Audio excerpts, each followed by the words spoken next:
Olá pessoal do sexto ano A, sexto ano B. Hoje, dia 9, começam nossas avaliações do terceiro bimestre. Esse vídeo vai ser um vídeo explicativo da nossa prova, tá? Essa prova são 10 questões. Vamos começar. A primeira questão é sobre interpretação de texto.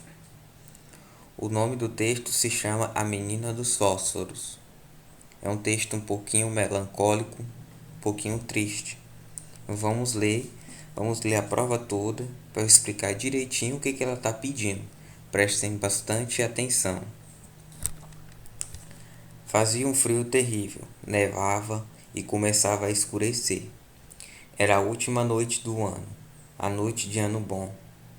No frio e na escuridão andava pela rua uma garotinha pobre, descalça, de cabeça descoberta.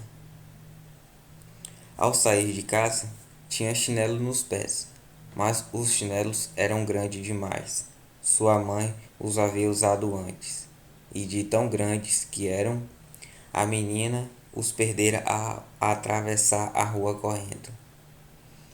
No momento em que dois carros passavam a toda velocidade. Não conseguira encontrar um dos chinelos, e o outro, um rapaz, levara dizendo que o usaria como berço quando tivesse filhos. Lá ia, pois a menina com os pezinhos nus, arroxeados de frio. Trazia num velho avental certa porção de fósforos e segurava um pacotinho deles na mão. O dia inteiro ninguém lhe comprara um só palito de fósforo. Ninguém lhe dera um níquel, sofrendo frio e fome. A pobrezinha, andando pela rua, parecia apavorada. Os flocos de neve caíam sobre os longos cabelos louros que formavam graciosos cachos em torno da nuca. Mas a menina estava longe de pensar em cabelos bonitos. Todas as janelas estavam iluminadas e chegava até a rua um aroma delicioso de ganso assado, pois era noite de ano novo. Nisso, sim, ela pensava. Por fim, ela encolheu-se num canto entre duas casas. Uma delas avançava mais sobre a rua que a outra. Sentou-se, encolheu as perninhas, mas continuava a sentir frio. Não tendo vendido um único fósforo, não possuindo um único níquel, não ousava ir para casa, onde o pai bateria nela. Além disso, também fazia frio na casa onde moravam, uma casa sem forro, com o telhado cheio de fendas, por onde o frio na casa onde morava, uma casa sem forro, com o telhado cheio de fendas, por onde o vento sibilava, apesar de haver tapado muito delas com palhas e trapos. Suas mãozinhas estavam enregeladas. Um pequenino fósforo lhe faria bem. Pudesse ela, com os dedos duros, puxar um fósforo do pacotinho, riscá-lo contra a parede e aquecer os dedos. Conseguiu-o ao final. Tirou um e riscou. Como o fósforo ardeu e crepitou, a chama clara e quente parecia uma velhinha quando a envolveu com a mão.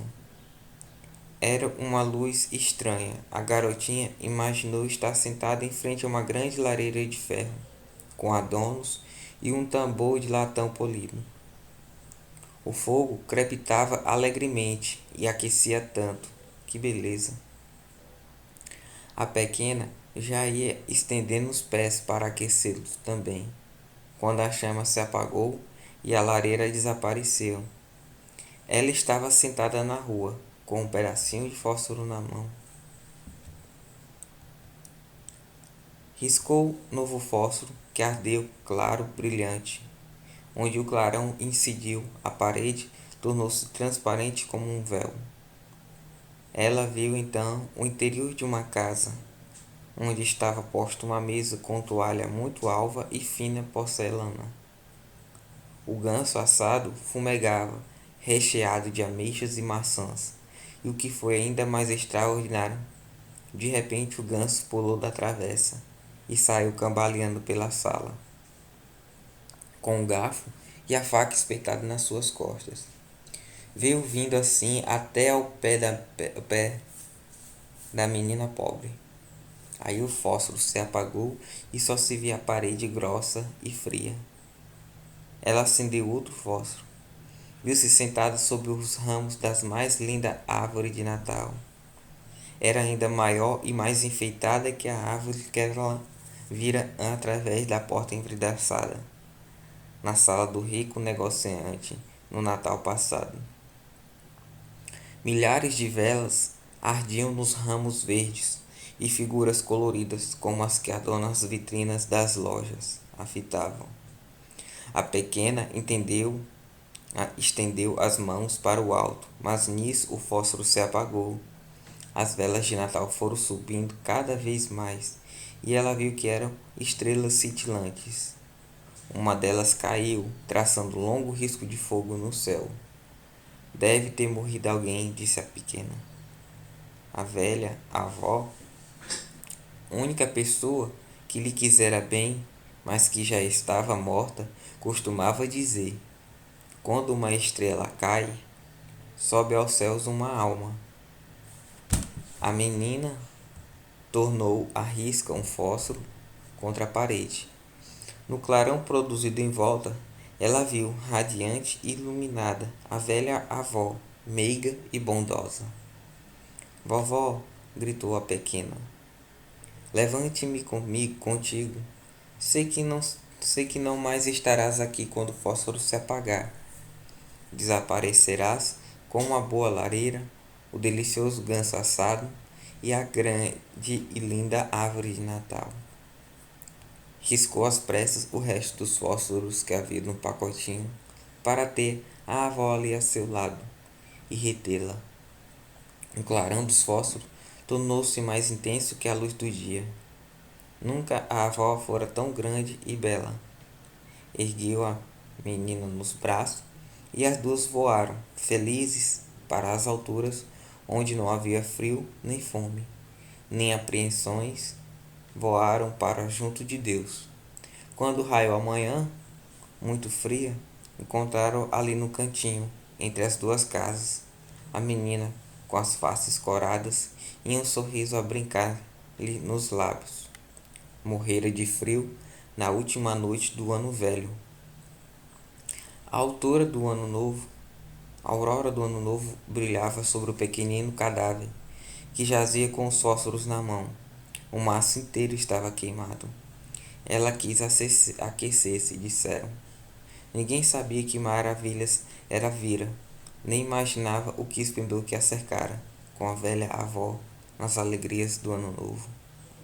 Vejo que é um texto bastante forte e bastante melancólico, triste. Vamos lá, primeira questão. Quem é a personagem principal do texto?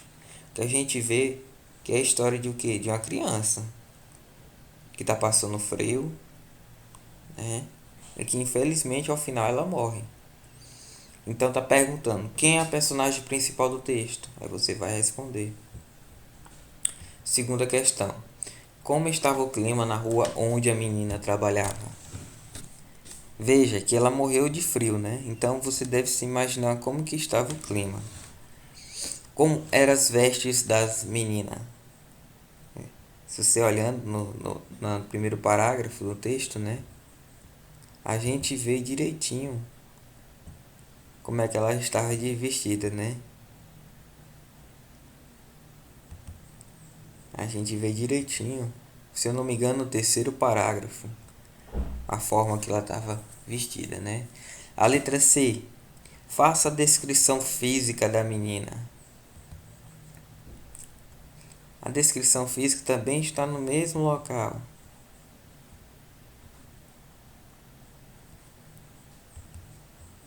A gente vê, se a gente reler mais uma vez o texto, a gente vai marcando.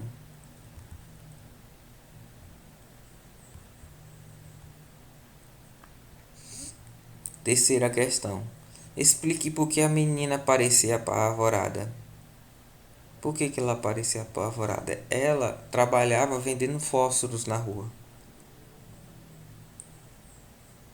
Ela tinha que vender, então você já imaginaria o porquê, a decepção, a frustração dela ao chegar em casa. Quarta questão: por que a menina não quis voltar para casa? Ela não quis voltar para casa porque o seu pai não era uma boa pessoa, segundo o texto, tá, pessoal? Então vocês lêem essa parte, tá? Essa parte em que ela tinha medo do pai dela. Talvez a resposta estará por aí. Quinto, faça a descrição da moradia da menina. A menina era pobre, a casa dela era humilde. Então no texto conta direitinho as características da casa dela, a descrição, onde ela morava. Então, do primeiro ao quinto, pessoal, são só as questões de interpretação de texto. Por isso que é importante você ler com atenção o texto A Menina dos Fósforos. Todas as respostas estão dentro do texto. A sexta questão, leia a tirinha. Gostou, Susanita? Foi minha mãe que me deu. Ah, um negrinho. É, porque não vai me dizer que você tem preconceito racial?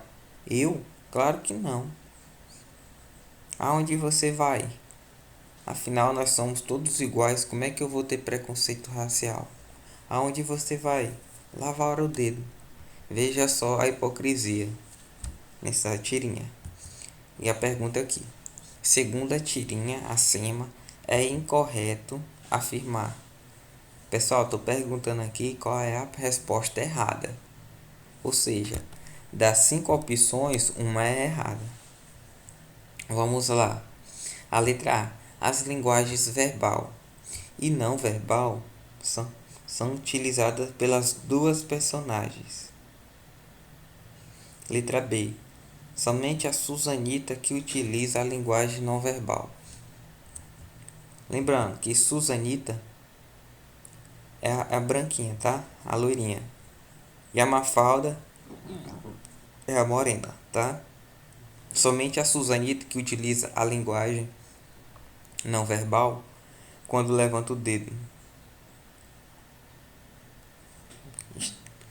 Letra C. A linguagem verbal é representada pelas falas das personagens. Letra D.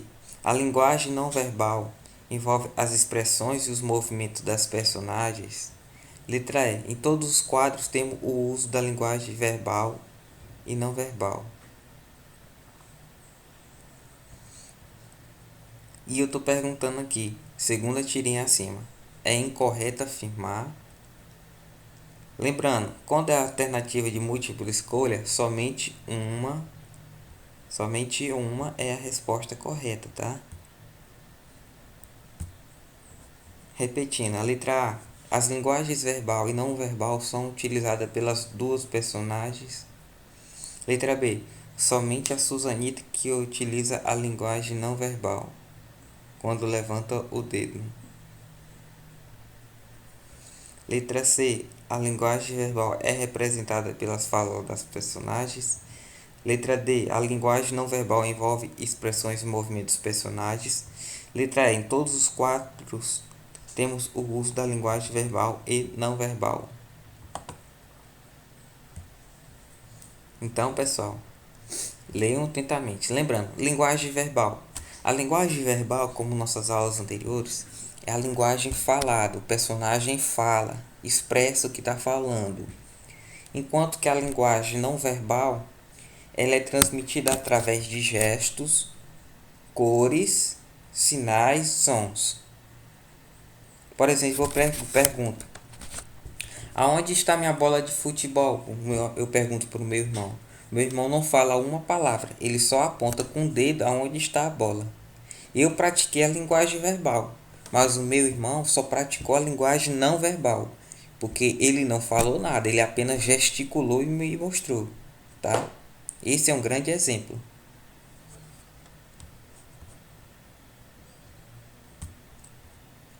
Por isso que é importante a gente prestar atenção nas aulas anteriores. Aqui a sexta questão está perguntando a incorreta, tá? O que eu achei bastante interessante é que essa letra B aqui, se vocês prestarem atenção, pode ser a nossa resposta, tá? Dê uma atençãozinha nessa letra B. Continuando. Ao fazer uso da linguagem coloquial, os falantes utilizam... Essa pergunta aqui é em relação a que tipo de linguagem utilizamos. Como eu falei, a linguagem coloquial é a linguagem informal. É a que a gente usa no dia a dia, quando a gente fala com nossos amigos, nossos familiares, e não tem a necessidade de eu falar certinho que nem no dicionário. Já a linguagem formal, a linguagem padrão, é aquela aceita pelo dicionário, em que você deve falar corretamente, no ambiente correto, diante de pessoas que entendam aquela linguagem. E aqui na sétima questão ele está procurando. Ao fazer o uso da linguagem coloquial, os falantes utilizam a linguagem formal,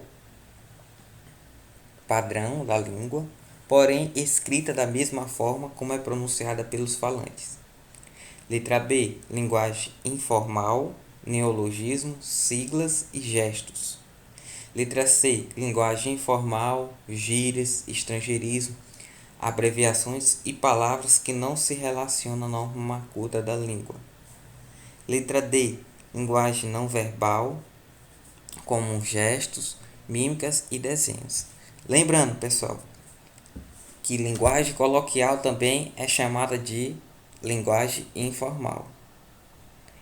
Linguagem formal é a mesma coisa que linguagem padrão, tá? Só por essa aí você já mata a charada. Se é linguagem coloquial, então é linguagem informal. Então já resta para vocês duas opções, a B e a C. Um desses dois deve ser a resposta. Então, aqui for mais completa, tá? Vocês marquem. Oitava questão. Uma velhinha gritou que Dário estava morrendo. O discurso direto seria assim. Lembrando mais uma aula que a gente teve sobre o discurso direto. O que é discurso direto? É quando o próprio personagem fala a palavra dele, a fala dele.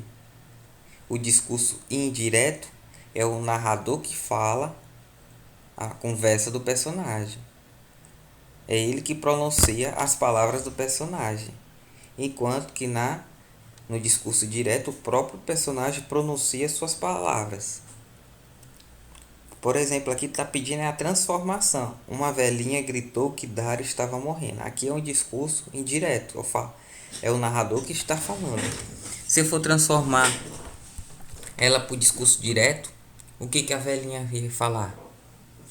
Seria o que? Uma velhinha gritou. Dário está morrendo.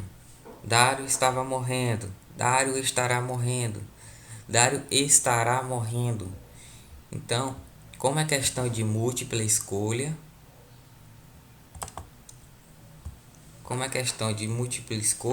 somente uma é a correta. A, B, C ou D. Então, a oitava questão pede para transformar o discurso que é indireto para o discurso direto, que ficaria igual a uma dessas alternativas. Veja que a letra A é muito interessante, viu? Mas tem bastante atenção. Nona questão. Quanto à posição da sílaba tônica, as palavras sótão, esquemático e funil são respectivamente. Nas nossas duas últimas aulas, a gente falou sobre acentuação gráfica. A posição da oxítona, paroxítona e proparoxítona. Oxítona, a última sílaba, é a mais forte, a tônica. Paroxítona, a penúltima sílaba, é a mais forte. E proparoxítona é a antepenúltima sílaba mais forte. E ela sempre vem o que? Acentuada. Então, quanto à posição silábica, quando a posição da sílaba tônica, as palavras sótão, esquemático, e funil são, respectivamente, letra A. Quando eu pergunto respectivamente, é em relação à ordem. A ordem da primeira palavra é o que? Sótão. Qual é a primeira palavra? Qual é a sílaba mais tônica, mais forte aqui? Quando eu falo sótão, sótão, sótão, a gente vê que a penúltima sílaba é a forte. Então ela é uma paroxítona. Se ela é paroxítona, eu já fico entre a letra C e a letra D aqui. Aí eu pulo agora para a segunda palavra, esquemático. Lembra que eu falei das proparoxítonas? O que é proparoxítona? É quando a terceira última sílaba é acentuada e a mais forte. A palavra esquemático. O má é o mais forte aqui. Olha aqui. É uma proparoxítona. Lembrando, toda proparoxítona é acentuada. Sim. Então a gente já vê aqui. É uma dessas duas questões aqui. Lembrando, respectivamente, ou seja, a ordem. Primeiro você analisa a palavra sótão, depois esquemático, depois funil, tá?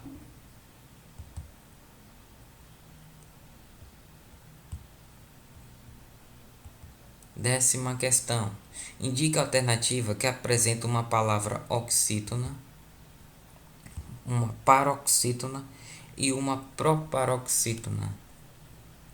Mais uma vez, a gente tem que ver aqui qual é a sílaba tônica. Lembrando, oxítona, última sílaba mais forte. Paroxítona, a penúltima sílaba mais forte.